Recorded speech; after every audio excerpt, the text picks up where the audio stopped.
שלום לכם, כאן גבריאל גבי כהן. אני הבימאי והיוצר של אנסמבל בופוני האור.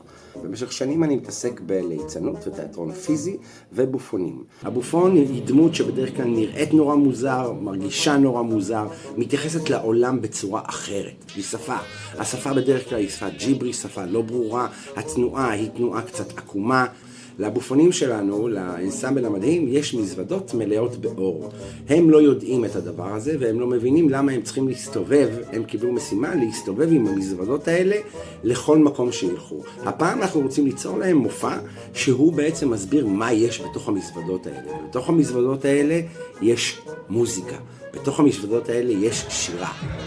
בעצם במופע הקרוב אנחנו רוצים להראות שגם בתוך כל אפלה שיש, בטח באזור הזה, בשכונה הזאת, במקום הזה, יש אור. והאור הוא הנשמה. בתקווה שנתראה בפסטיבל. תודה רבה.